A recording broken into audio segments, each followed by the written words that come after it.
ونستغفره ونؤمن به ونتوكل عليه ونعوذ بالله من شرور أنفسنا ومن سيئات أعمالنا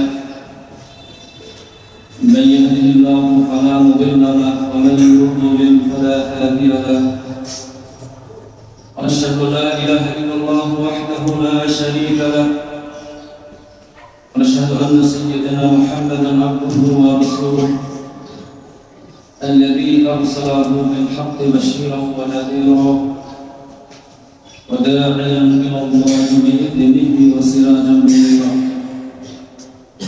فقد قال الله تعالى في كلامه المجيد وفرقانه الحميد أعوذ بالله من الشيطان الرجيم بسم الله الرحمن الرحيم إن الله وملائكته يصلون على النبي يا أيها الذين آمنوا صلوا عليه وسلموا تسليما وقال تعالى يا أيها الذين آمنوا اتقوا الله حق تقاته ولا تموتن إلا وأنتم مسلمون وقال تعالى يا أيها الناس اتقوا ربكم الذي خلقكم من نفس واحدة وخلق منها زوجها وبث منهما رجالا كثيرا ونساء واتقوا الله الذي تساءلون به والأرحام إن الله كان عليكم رقيبا الله رب العالمين দরবারে লাখ কোটি শুকরিয়া আদায় করি যে মহান আল্লাহ সুবহানাহু ওয়া তাআলা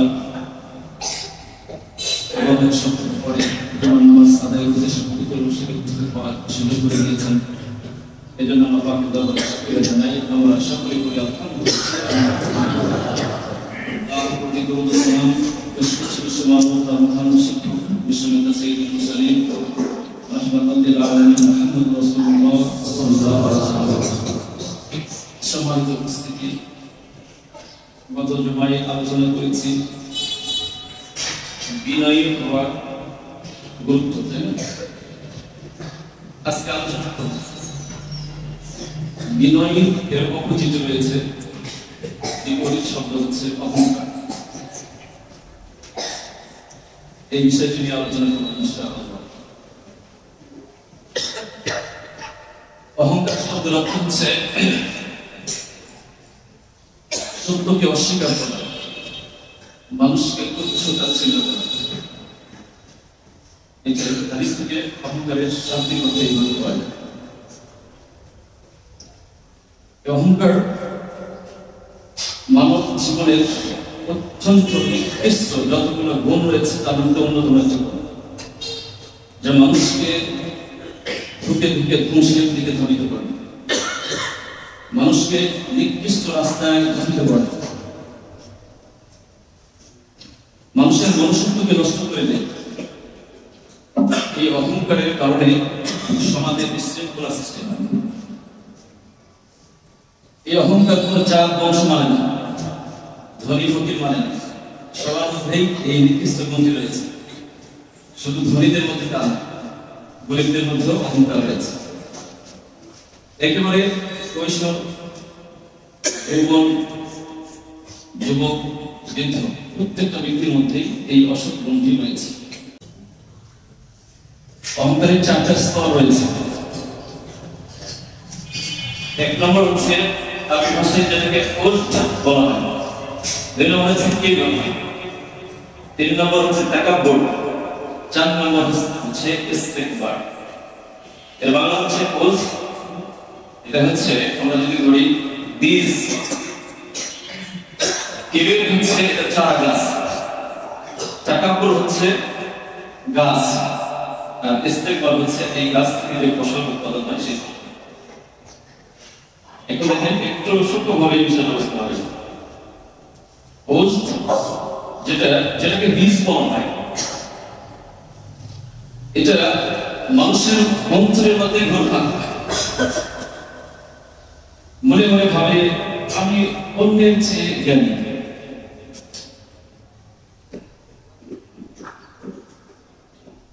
আমি অন্যের চেয়ে জ্ঞানী এটা মনের মধ্যে কল্পনা করতেছে লোকজন আমাকে সম্মান দেয় না আমি তো সম্মানের পাত্র ভিতরে ঘোরপাক দিচ্ছে না মুখে প্রকাশ করতেছে না কিন্তু ভিতরে ভিতরে কল্পনা ধারণা করতেছে মানুষ আমাকে সম্মান দেয় না কেন? আমি তো সম্মানের উপযোগী একজন ব্যক্তি। এত লেখাপড়া শিখলে আমরা কিছু চাকরি করি, তারপরে এই সমস্ত বিষয়গুলো মনের মধ্যে মানে বলতে একটা ভাব মনের মধ্যে মনে বুঝতেছে, এটাকে বলা হয় কিবির হচ্ছে 2 নম্বর। কিবির হচ্ছে যেটাকে মুখে প্রকাশ করতে, কিন্তু অন্তরের মধ্যে যেটা হচ্ছে ওটাতে একটা পর্যায়ে আছে, কিন্তু ওটা মুখে প্রকাশ করতে, মুখে বলতেছে মানুষের সামনে আমার এত অর্থ সম্পদ আছে, এই কাজটা আমার করা উচিত, আমার এত এলেম আছে, সুতরাং এই কাজটা আমার করা সম্ভব, মুখে প্রকাশ করে ফেলল। 3 নম্বর হচ্ছে তাকাব্বুর। তাকাব্বুর হচ্ছে এই তুলনা দেওয়া শুরু করে, তুলনা দিচ্ছে আরেকজনের সাথে। আমি সম্পদের মালিক, আমার এত জ্ঞান আছে, তোমার তুলনায় আমি ধনী, তোমার তুলনায় আমি ধনী, সুতরাং এই কাজটা তোমার দ্বারা করা উচিত না, এটা আমার করা উচিত, এটা পারদর্শী আমি এটা প্র্যাকটিক্যাল দেখে দিতে পারি। এই যে পরস্পর তুলনা, এটাকে বলা হয় তাকাব্বুর। 4 নম্বর হচ্ছে ইস্তেগফার। এই যে তাকাব্বুর তুলনা দেওয়া শুরু হলো, এই তুলনা থেকে শুরু হলো বর্ণনা মশলা, হিংসা, পরনিন্দা, বিভিন্ন ধরনের কাটাকাটি, বাড়াবাড়ি শুরু হলো, এগুলো সব হচ্ছে ইস্তেগফার। তার মানে কি ফসল ধরে গেছে, ফসল ধরে গেছে, বীজ থেকে ফসল পর্যন্ত চলে গেছে। দেখেন অন্তরের মধ্যে যে অহংকারটা রয়েছে, জল্পনা কল্পনা, এগুলো কেউ জানে না। এই অহংকার সম্পর্কেই হাদিসের মধ্যে বলেছে, মুসলিমের হাদিস, ওই অন্তরের মধ্যেই যেটা আছে সেটার সম্পর্কে তাদের ওই ইস্তেগফারের অবস্থাটা কোথায় চলে গেছে। দেখেন হাদিসের মধ্যে বলছে, মুসলিমের হাদিস, লা ইয়াদখুলুল জান্নাহ মান কানা ফি কলবিহি মিসকালু যাররাতিন মিন কিবর। যার ভিতরে, যার অন্তরের ভিতরে যারা পরিমাণ অহংকার লুকায়িত রয়েছে, সেই ব্যক্তি জান্নাতে প্রবেশ করতে পারবে না। তাহলে বাকি 3টা অহংকার বাদে দিল না, এটাকে বলা হয় অহংকার। এই জন্য এই অহংকার থেকে কতটুকু দূরে থাকা উচিত, এবার আমাদেরকে একটু চিন্তা ভাবনা করতে হবে, আমাদেরকে একটু মিলিয়ে দেখতে হবে যে ওই কতটুকু অহংকার এটা আমাদের মধ্যে আছে কিনা। এমন কোন ব্যক্তি গ্যারান্টি দিয়ে বলতে পারবে যে আমাদের মধ্যে এই যে 4টা প্রকারগুলো বললাম, এই 4টা প্রকারের মধ্যে কোনো একটা প্রকারের সাথে আমি জড়িত নই? এটা খুবই কঠিন। কোন অবস্থাতেই এই অহংকার করা যাবে না, ইসলাম শরীয়তে এটা নিষেধ রয়েছে। আলী বিন হাসান তিনি এই কিবরের একটা ব্যাখ্যা করেছেন। মানুষের 4টা বিষয় দেখে আমি বড় আশ্চর্যজনিত। 1 নম্বর হচ্ছে মানুষ যখন অহংকার করে, অহংকারী ওই মানুষটি এতটুকু লক্ষ্য করে না যে তাকে সৃষ্টি করা হয়েছে কোথা থেকে, 1 ফোঁটা পানি থেকে তাকে সৃষ্টি করা হয়েছে, একটু আগেই তাকে তৈরি করা, সৃষ্টি করা হবে, একটু পরে সে পচা গলে মাটির সাথে মিশে যাবে, একটু পরে মৃত্যুবরণ করবে, মাটির সাথে মিশে যাবে। সুতরাং এই মানুষ কেন অহংকার করে? 2 নম্বর হচ্ছে ওই ব্যক্তির উপরে আমি আশ্চর্যজনিত হই যে ব্যক্তি আল্লাহ তাআলার অসংখ্য সৃষ্টি লক্ষ্য করবো, দেখবো, করবো, তারপরে অহংকার করে। 3 নম্বর হচ্ছে আমি ওই ব্যক্তির উপরে আশ্চর্যজনিত হই সেই ব্যক্তি নিজে ফলো করলো, দেখলো যে নিকৃষ্ট একটা পানি থেকে তাকে সৃষ্টি করা হলো, প্রথম সৃষ্টির দিকে লক্ষ্য রাখলো, সে বুঝলো, তারপরে সে অহংকার করলো। 4 নম্বর হচ্ছে আমি ওই ব্যক্তির উপরে আশ্চর্যজনিত হই যে ব্যক্তি দুনিয়ার অর্থ সম্পদ কামাই করতেছে,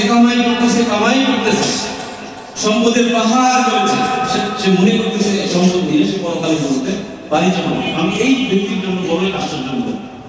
মুতাজিদ ইবনে আব্দুল্লাহ তিনি এই অহংকার সম্পর্কে বলছেন যে একদা তিনি রাস্তা দিয়ে হেঁটে যাচ্ছেন, একজন যুবককে তিনি লক্ষ্য করলেন, মোহাল্লাস নামক একজন যুবক রাস্তা দিয়ে হেঁটে যাচ্ছে, মনে হচ্ছে যেন এই রাস্তা মনে হয় তার বাপ-দাদা তৈরি করে গেছে, সে অহংকারের সাথে রাস্তা দিয়ে হেঁটে যাচ্ছে। আছে না আমাদের মধ্যে অনেক যুবক রাস্তাতে দেখবেন যে ওই যে ওয়েস্টার্ন কালচারের চুলগুলো কেটে চেয়ারা, কি ক্ষমতা, কি দাফন, হ্যাঁ, ছোট্ট ছোট্ট বাচ্চা, বড় বড় ভয়ে কাপড় তাদের ভয়ে দাফন দেখায়।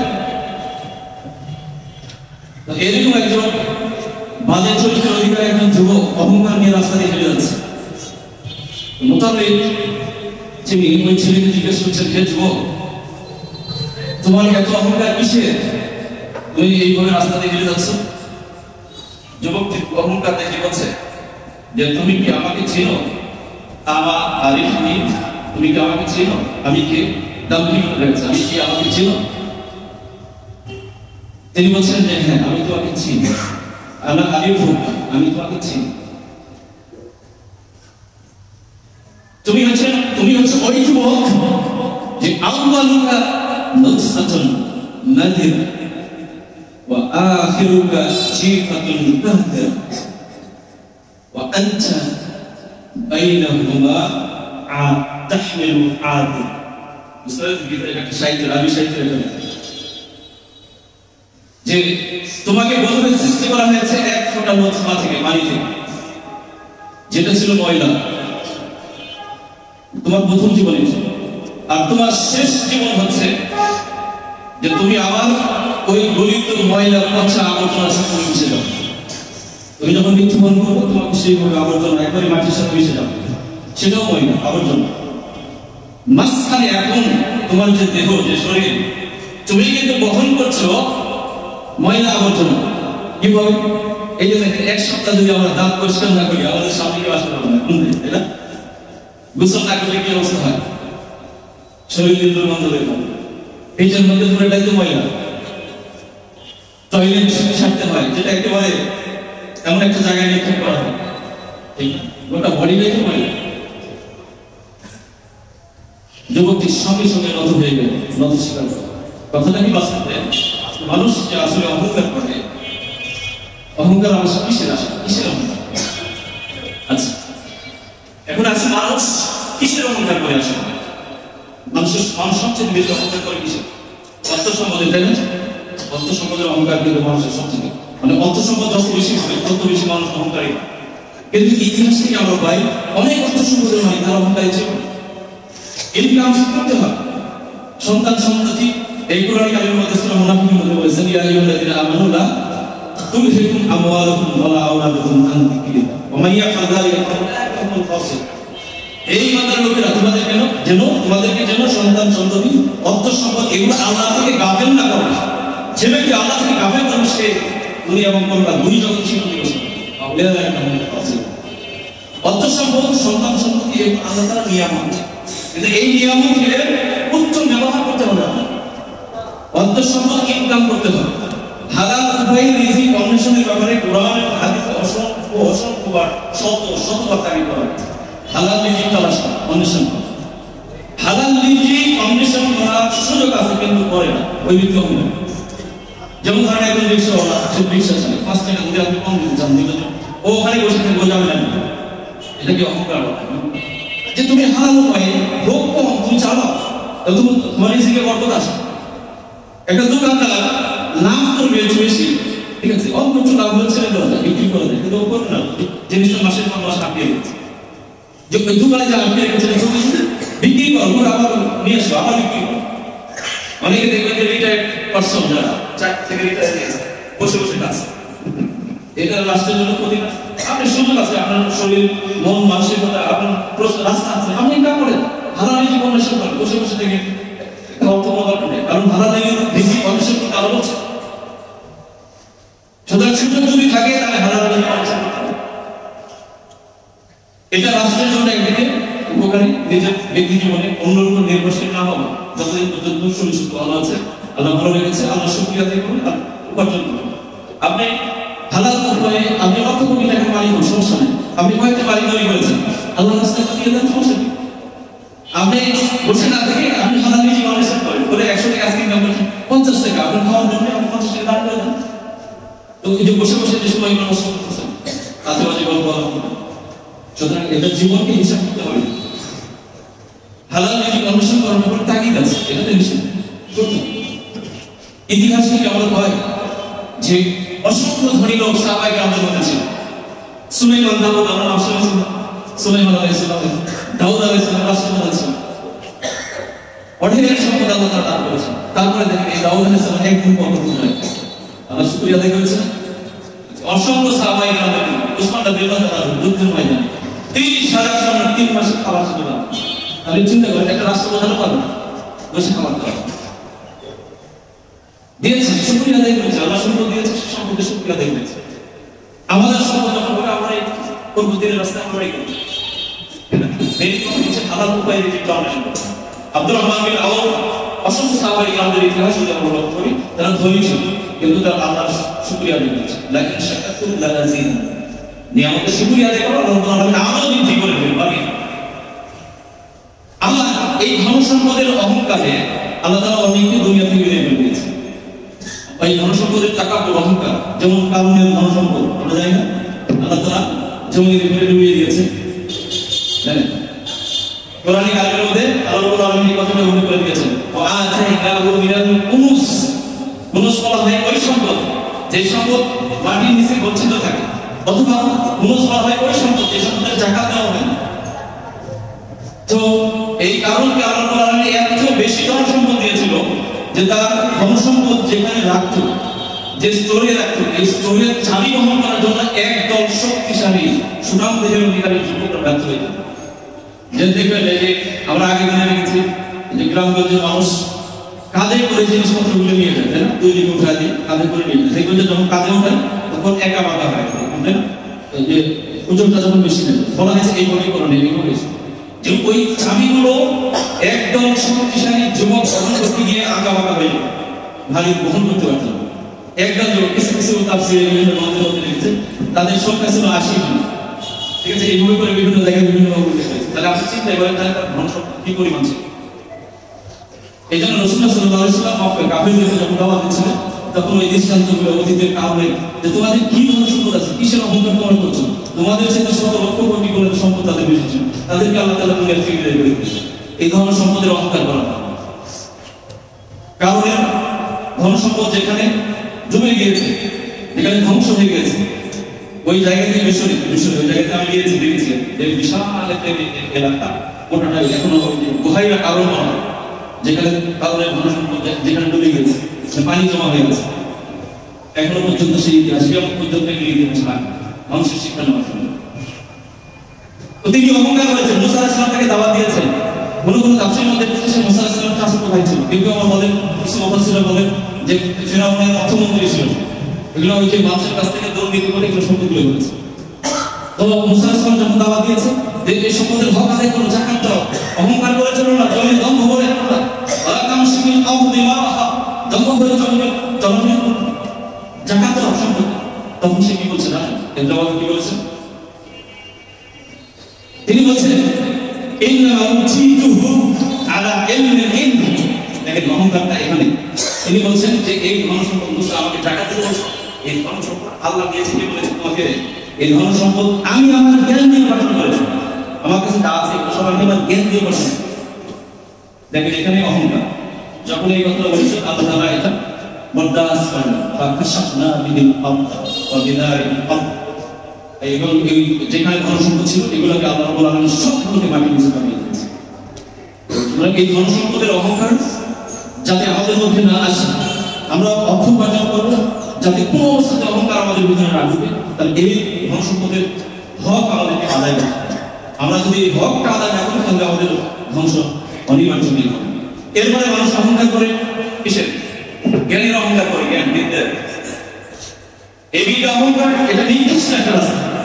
জ্ঞান অন্বেষণ করে, অনেকে জ্ঞান অন্বেষণ করে ভালো অনেক চাকরির জন্য, আবার কেউ করে মানুষকে দাবিয়ে রাখার জন্য, মানুষের উপরে নেতৃত্ব দেওয়ার জন্য, ক্ষমতা দখলের জন্য, ক্ষমতা বিস্তারের জন্য জ্ঞান অর্জন করে। এইরকম জ্ঞান যদি অন্বেষণ হয় তাহলে এই জ্ঞান সম্পর্কে বলা হচ্ছে তার জন্য জান্নাত।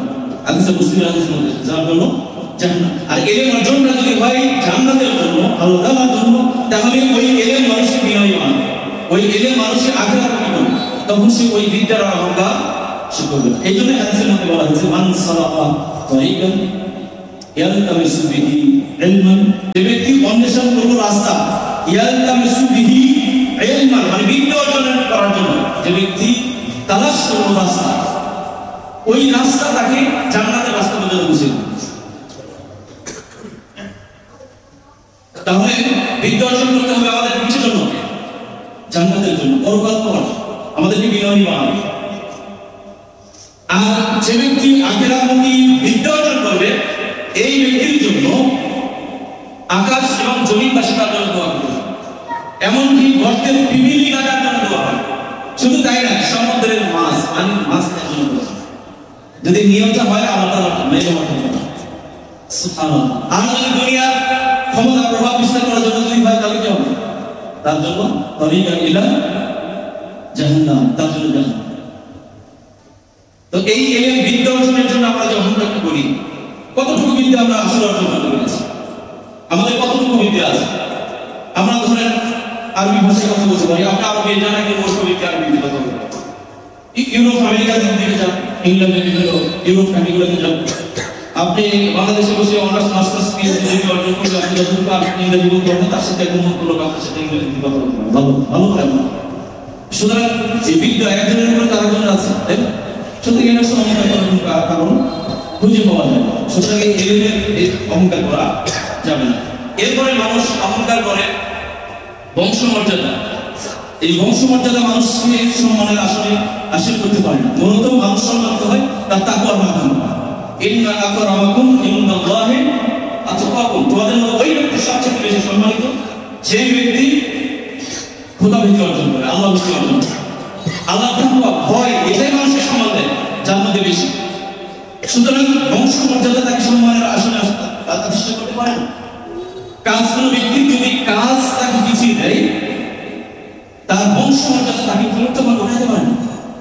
সুতরাং বংশমর্যাদার কোনো অহংকার নেই। এরপরে মানুষ অহংকার করে পদমর্যাদা, ক্ষমতা, তাই না? একটা পদ পেয়েছে, বড় একটা পদ পেয়েছে, সুতরাং মানুষ এটার অহংকার করে। বড় একটা অফিসার পেয়েছে, রাষ্ট্রপ্রধান হয়েছে, মন্ত্রী হয়েছে, এমপি হয়েছে, দায়িত্বশীল হয়েছে, এই অহংকার করে। দেখেন একটা হাদিস, মুসনাদ আহমদের একটা হাদিসের মধ্যে এসেছে, মান আলিয়া কাদা, মান আলিয়া কাদা। কোন ব্যক্তিকে বিচারক নির্বাচন করা হলো বা জুবিহা বেদুনে সিকিম, বেগাইরে সিকিম, যে ব্যক্তিকে বিচারক নিয়োগ করা হয়, দায়িত্ব দেওয়া হয়, প্রধান হলো বলে কিছু, ওই ব্যক্তি কোন ধরনের সুরি ছাড়া নিজে যাবো, বুঝলেন? সুরি ছাড়া নিজে যাবো। সে যদি আল্লাহ তাআলার বিধান দিয়ে বিচার ফয়সালা করে তাহলে তার চাকরি যাবে। আর যদি আল্লাহ তাআলার বিধান দিয়ে সে বিচার ফয়সালা না করে তাহলে করবে না। কঠিন না? দুইটাই কিন্তু এখানে বিষয়, এটা গুরুত্ব বোঝানোর জন্য বলা হয়েছে। সুতরাং একটা দায়িত্ব নেওয়া এটা কিন্তু কঠিন।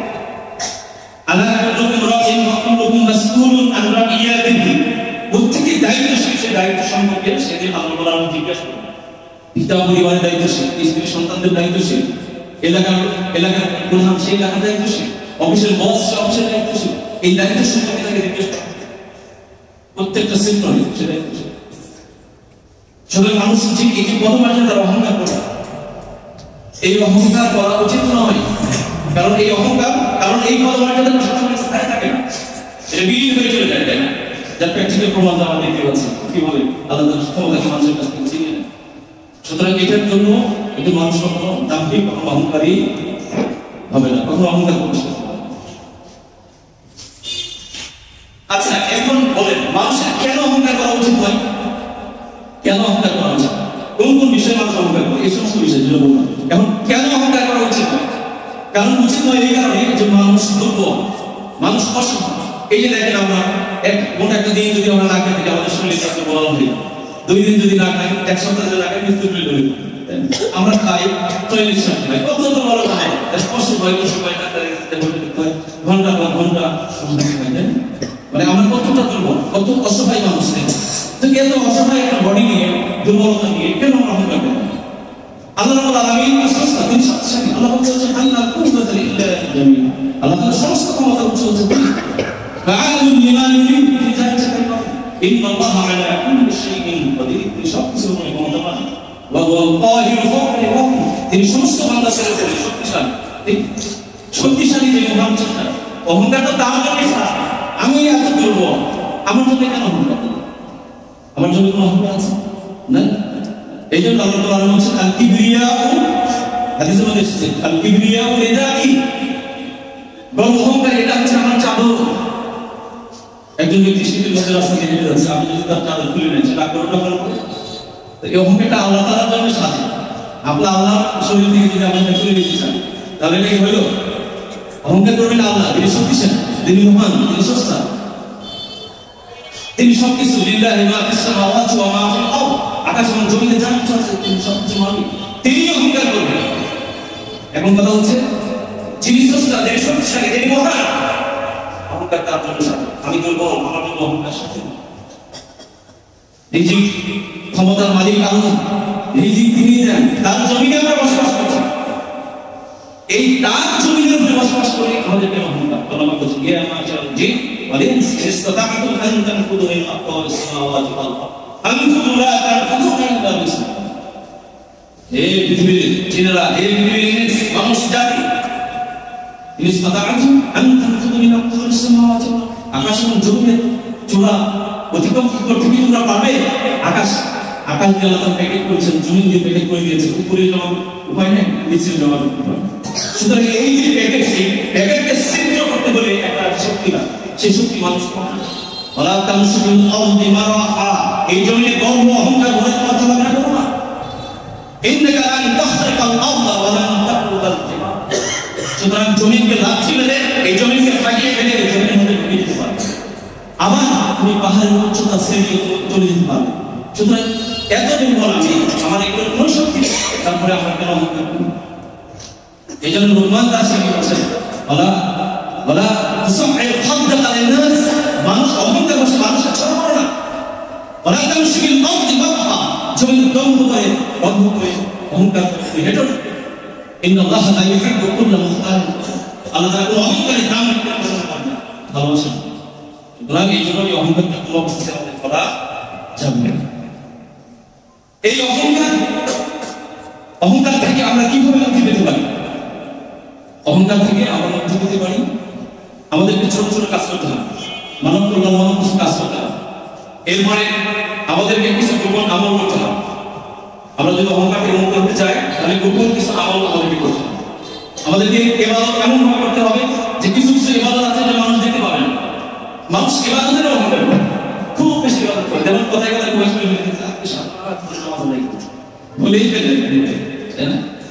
এই ইবাদতের অহংকার করা যাবে। আব্দুল্লাহ ইবনে মুবারক রাহিমাহুল্লাহ তিনি একবার খোরাসানের এক দরবেশের কাছে গিয়েছেন, দরবেশের কাছে ইবাদত নিয়ে তার কাছে গিয়েছেন। এখন আব্দুল্লাহ ইবনে মুবারক যুগের সে একজন মুহাদ্দিস, একজন জ্ঞানী ব্যক্তি, বড় আলেম, তার কাছে গিয়েছেন, কোন লাইন করলো না সে, কারণ তার পোশাক আসেন সেরকম লাগে, নর্মাল একজন নর্মাল বেশি তিনি গিয়েছেন তার কাছে দেখা করার জন্য, ওই সাধারণ মনে করে তাকে গুরুত্ব দেয়, তাকে কোনো ধরনের গুরুত্ব দেয়। এরপরে যখন ওই ব্যক্তি শুনতে পেয়েছেন যে এই আব্দুল্লাহ ইবনে মুবারক, সঙ্গে সঙ্গে লাভ দিয়ে তাড়াই দিয়েছে। আমাদের মধ্যে এরকম হয় না, সাধারণ বেশি একজন মানুষ যদি সম্মানিত ব্যক্তি আসে গুরুত্ব নেয়, যদি কোনো লিডার কোনো ভালো নেতা বা কোনো সম্মানিত ব্যক্তি যদি আসে তাহলে দেখবেন যে সম্মানিত তার সাথে বিনয়ী হয়ে যাবে। এই যে দ্বিমুখী চরিত্র, এটা খুবই জঘন্য চরিত্র। এই ব্যক্তিটি করলো কি, লাভ যেখানে হয় বলছে যে ক্ষমা চাচ্ছে, ভুল পেয়েছে, মাফ করে আমাকে কিছু নসিহত করুন। তখন তিনি বলছেন, আব্দুল্লাহ ইবনে মুবারক রাহিমাহুল্লাহ তিনি বলছেন যে তুমি যখন জনসম্মুখে যাবে, মানুষের কাছে যখন যাবে, তখন যেই তোমার কাছে আসবে তুমি তার চেয়ে সম্মান করো। যে তোমার কাছে আসবে অথবা তুমি জনসম্মুখে যাবে, তখন তুমি নিজেকে মনে করো সমস্ত ব্যক্তিদের চেয়ে তুমি, এটা তোমার পরিবেশন। সুতরাং এখানে ইবাদতেরও কোনো অহংকার এখানে নেই, অহংকার করা যাবে না। ওই যে গোপন ইবাদত আমাদেরকে সব করতে পারবো না। এরপরে যদিও কোনো অহংকার বসে কোনো কাজ যদি হয়ে যায়, সঙ্গে সঙ্গে আল্লাহর কাছে তওবা করে ফিরে আসতে হবে। আর সবচেয়ে গুরুত্বপূর্ণ হচ্ছে মৃত্যুর কথা স্মরণ করতে হবে। মৃত্যুর কথা এইভাবে স্মরণ করতে হবে যে আমাদের চোখের সামনে অনেক বড় বড় মৃত্যুর হয়ে গেছে, এই পৃথিবী থেকে অনেক কোটি কোটি টাকার মালিক, এই সব কিছু সম্পদগুলো রেখেছে দুনিয়া থেকে চলে গেছে। এমন একটা জায়গায় ঘুরে আছে, গাছ জেগে উঠেছে, গরু ছাগল সেখানে ভাসছে, সেই গরু সঙ্গে ছড়ানোর এইগুলো ঘটি মাটির সাথে মিশে চলে গেছে। চোখের সামনে আমরা যখন যখন লেগে আছি, অন্ধকার জগতের খবরের জগতে কি অবস্থা আছে আমরা বুঝতে পারছি না। আমাদেরকে এইভাবে হয়ে যাবে, হয়ে হতে হবে, কিছুক্ষণ পরে আমাদেরকে চলে যাবে। এই দুনিয়ার এই মায়া মহব্বত ভালোবাসা দুনিয়ার কত না আমরা আশা করছি, এই করবো সেই করবো, কত পরিকল্পনা, এগুলো সব ছেড়ে আমাদেরকে এই নিঃশ্বাসের বন্ধনের সাথে সাথে সব শেষ। সুতরাং একজন মুমিন, একজন মুত্তাকি বান্দার বৈশিষ্ট্য হবে সবসময়ের জন্য আমাদেরকে আল্লাহ তাআলার জন্য প্রস্তুত থাকতে হবে। যত ধরনের অহংকার মনের মধ্যে আছে, অহংকারের বিষয়টা আশা করি আমাদের অনেকটা ক্লিয়ার হয়ে গেছে। সুতরাং একেবারে চার পরিমাণ অহংকার যাতে আমাদের ভিতরে না থাকে, আমাদেরকে এই অহংকারটা দূর করার জন্য আমাদেরকে চেষ্টা করতে হবে। আল্লাহ রাব্বুল আলামিন যেন আমাদেরকে তৌফিক দান করেন। আল্লাহ আমাদেরকে এই ব্যাপারে এই কাজ করতে এখানে করছি। আল্লাহ তাআলা মুসলিমিন মুসলিমাত আস্তাগফিরুল্লাহ ওয়া আতুবু ইলাইহি।